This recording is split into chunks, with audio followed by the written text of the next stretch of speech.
Hello beautiful people, మీరు కనుక ఈ ఆయిల్ యూజ్ చేస్తే మీ హెయిర్ ఇంత లాంగ్గా ఇంత థిక్గా ఉంటుంది. సో నేను అప్లై చేసి చూపిస్తున్నాను చూడండి. చూసారా, ఆయిల్ రాసిన తర్వాత మీకు జడ వేసి చూపిస్తున్నాం, ఎందుకంటే మీకు తెలియాలని తన వాల్యూమ్ ఎలా ఉంది అనేది. సో చూడండి ఎంత బిగిస్తున్నారో, అయినా కూడా తన వాల్యూమ్ అంత ఉంది. సో మీరు రెగ్యులర్గా కన్సిస్టెంట్గా మీరు కనుక ఈ ఆయిల్ వాడితే మాత్రం మీ హెయిర్ చాలా బాగుంటుంది. సో ఫస్ట్ మీరు చూడొచ్చు, తనకి మేము జడ వేసి ఆయిల్ రాసి జడ వేసి మీకు చూపిస్తున్నాం ఎంత లాంగ్ అనేది ఉందో, ఎంత బ్లాక్ ఉందో, ఎంత థిక్గా ఉందో. సో ఫస్ట్ ఈ ఆయిల్ ప్రిపరేషన్ వెళ్దాం పదండి. ఫస్ట్ అయితే నేను కోకోనట్ ఆయిల్ తీసుకున్నాను, పారాషూట్ కోకోనట్ ఆయిల్ తీసుకున్నానండి. నీ కప్ మెజరింగ్కి తీసుకున్నాను. 1 cup of the coconut oil అనేది నేను తీసుకుంటున్నాను. మీరు ఇంట్లో ఆడించిన ఆయిల్ అయినా కూడా తీసుకోవచ్చు. నా దగ్గర ప్రెజెంట్ కోకోనట్ ఆయిల్ పారాషూట్ ఉంది కాబట్టి నేను అది తీసుకొని యూజ్ చేస్తున్నాను. ఈ 1 కప్ని ఫస్ట్ మనం బాయిలింగ్ దాంట్లో వేసేద్దాం. ఎప్పుడు కూడా కోకోనట్ ఆయిల్ అనేది మన హెయిర్ రూట్స్కి మంచి స్ట్రెంగ్త్ అనేది ఇస్తుంది అనమాట. హెయిర్ ఫాలికల్స్కి మంచి స్ట్రెంగ్త్ అనేది ఇచ్చి హెయిర్ గ్రో అయ్యేలా చేస్తుంది. అండ్ నెక్స్ట్ ఇంగ్రీడియంట్ వచ్చేసి ఆలివ్ ఆయిల్. ఇప్పుడు ఆలివ్ ఆయిల్ మంచి షైన్ ఇచ్చి హెయిర్ గ్రోత్కి చాలా బాగా యూజ్ అవుతుంది. సో నేనైతే 1 కప్ కోకోనట్ ఆయిల్కి 1/2 కప్ ఆలివ్ ఆయిల్ తీసుకున్నాను. ఇది క్యారియర్ ఆయిల్ కాబట్టి చూసుకొని తీసుకోవాలి, ప్రపోర్షన్స్ ఉంటాయి.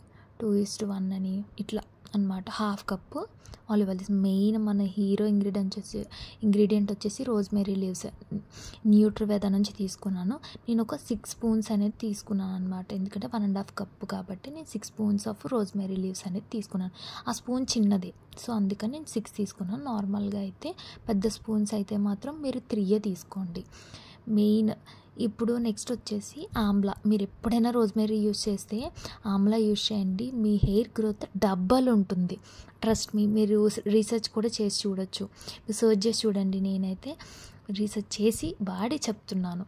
అండ్ నెక్స్ట్ జింజర్లో యాంటీ ఆక్సిడెంట్స్ ఉంటాయి, మన స్కాల్ప్ హెల్త్ని మంచిగా మెయింటైన్ చేసి హెయిర్ గ్రోత్ని డబల్ చేస్తుంది. అందుకే నేను హెయిర్ ఆయిల్లో జింజర్ని కూడా యాడ్ చేస్తున్నాను అనమాట. సో ఈ 3 యాడ్ చేసేసుకున్న తర్వాత ఆయిల్ అనేది బాయిల్ అవుతుంటుంది. మీరు చూసుకొని కలుపుతూ ఉండాలి, లేకపోతే అడుగు మాడిపోతుంది అనమాట. మీడియం ఫ్లేమ్లో పెట్టి మీరు దాన్ని బాయిల్ చేసుకోండి. మీరు స్టవ్ మీద పెట్టినప్పుడైతే మాత్రం మనం ఆలివ్ ఆయిల్ వేసాం కాబట్టి అది పొంగుతుంది అనమాట. మీరు ఎప్పుడు ఆయిల్ పెట్టుకున్నా చాలా పెద్ద గిన్నెలో పెట్టుకోండి, ఎందుకంటే మీరు ఆయిల్ ఆ గిన్నెలోకి సగం ఉండేలా చూసుకోండి. ఇలా పొంగితే ఆయిల్ అనేది పైకి వచ్చేసి వేస్ట్ అయిపోయి ఇది అవ్వకుండా ఉంటుందన్నమాట. అండ్ నేనైతే అలా కంటిన్యూస్గా స్ట్రీట్ చేస్తూ ఉన్నాను, మీరు చూడొచ్చు. మనకి ఎప్పుడు కూడా రోజ్మెరీ అనేది మన హీరో ఇంగ్రీడియంట్. నేను ఎందుకన్నానంటే రోజ్మెరీ మినాక్సిడిల్లా వర్క్ చేస్తుంది. మినాక్సిడిల్ మనం యూజ్ చేసినంత వరకు హెయిర్ అనేది బాగా పెరుగుతుంది. ఎప్పుడైతే ఆపేస్తామో దాంట్లో సైడ్ ఎఫెక్ట్ అనమాట. మనం ఎప్పుడైతే ఆపేస్తామో మన హెయిర్ నార్మల్కి వెళ్ళిపోతుంది అనమాట.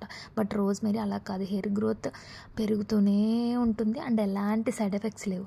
సో అందుకే నేను రోజ్మెరీనే ప్రిఫర్ చేస్తాను. మీరు చూడండి, ఈ కలర్ వచ్చేంత వరకు ఆయిల్ని బాయిల్ చేసుకోవాలన్నమాట. మీడియం ఫ్లేమ్లో 20 మినిట్స్ చేసుకున్న తర్వాత నేను ఇంకా నైట్ అంతా అలా వదిలేసాను, ఎందుకంటే దాంట్లో ఉన్నవన్నీ కూడా దాంట్లో బాగా ఇంకుతాయి అని చెప్పేసి నేను నైట్ అంతా వదిలేసి ఇప్పుడు మార్నింగ్ దాన్ని ఒకసారి కలిపి నేను గ్లాస్ జార్లో స్టోర్ చేసుకున్నాను. మీరు ఎప్పుడన్నా ఆయిల్స్ని గ్లాస్ జార్లో స్టోర్ చేసి పెట్టుకొని యూజ్ చేయండి. సూపర్ వర్క్ చేశాయి అన్నమాట, చాలా మంచిది. ఎందుకంటే పాడవద్దు ఆయిల్ అనేది నార్మల్ దాంట్లో పాడైపోతుందా అంటే దీంట్లో మనకి ఏవి కూడా స్టోరేజ్ అనేది చాలా ప్రాపర్గా ఉంటుంది. నేనైతే గ్లాస్ జార్స్ ప్రిఫర్ చేస్తాను ఆయిల్కి. సో ఇప్పుడు నేను మొత్తం ఆయిల్ని ఆ గ్లాస్ జార్లోకి స్ట్రెయిన్ చేసేసుకుంటున్నాను. నా క్వాంటిటీ తక్కువ ఉంది, బికాజ్ నేను యాక్చువల్గా 1 లీటర్స్, మీరు నా ప్రీవియస్ వీడియోస్ చూస్తే నేను ఎప్పుడు కూడా 1 లీటర్ 2 లీటర్స్ అలాగా ఇంకా కాస్తాము. బట్ ఇప్పుడు అంత ఫెసిలిటీ లేదు. అండ్ ఆయిల్ అనేది నా దగ్గర కొంచెమే ఉంది, ఆ కోకోనట్ ఆయిల్ పారాషూట్ అదే ఉంది కాబట్టి ఆ క్వాంటిటీకి తగ్గట్టు ఉంది కాబట్టి ఆయిల్ తక్కువ వచ్చింది. సో నేనైతే మొత్తం ఆయిల్ని గ్లాస్ జార్లోకి స్ట్రెయిన్ చేసేసుకున్నాను, వేస్ట్ని పడేస్తాను అనమాట. సో చూడండి ఆయిల్ ఏ కలర్ ఉందో. నేను దీన్ని ఇప్పుడు టైట్గా లిడ్ క్లోజ్ చేసి పెట్టేసుకొని స్టోర్ చేసుకుంటాను. ఇది మనకి చాలా బాగా వర్క్ చేస్తుంది. మీరు యూజ్ చేసి నాకు ఖచ్చితంగా కామెంట్ సెక్షన్లో మెన్షన్ చేయండి. నేను 100% గ్యారంటీ ఇస్తున్నాను. మీరు యూజ్ చేసిన తర్వాత ఖచ్చితంగా చెప్తారు నాకు. మీరు ఆయిల్ ఎప్పుడైనా కూడా యూజ్ చేసే ముందు డబుల్ బాయిలింగ్ మెథడ్లో ఆయిల్ని ముందు ప్రీ హీట్ చేసుకోండి. హీట్ చేసుకున్న తర్వాతే మీ హెయిర్కి పట్టిస్తే అది బాగా వర్క్ అవుతుందన్నమాట. ఎప్పుడు కూడా చిన్న హీట్ అనేది ఉంటే మన స్కాల్ప్ అనేది ఆయిల్ చాలా త్వరగా అబ్జర్వ్ చేసుకుంటుంది. మేమైతే ఫస్ట్ స్కాల్ప్కి ఆయిల్ అప్లై చేసి తర్వాత ఎండ్స్కి మొత్తం చేసుకొని మసాజ్ అనేది చేస్తాం. ఎప్పుడు కూడా ఫింగర్స్తో చేయొద్దు, లైక్ నెయిల్స్తో చేయొద్దు, ఫింగర్ టిప్స్తో చేయండి. మీరు ఎప్పుడైతే నెయిల్ పెడతారో మీ స్కాల్ప్ అనేది డ్యామేజ్ అవుతుంది మీకు తెలియకుండానే. ఎప్పుడు ఫింగర్ టిప్స్తో చేసుకోవాలన్నమాట.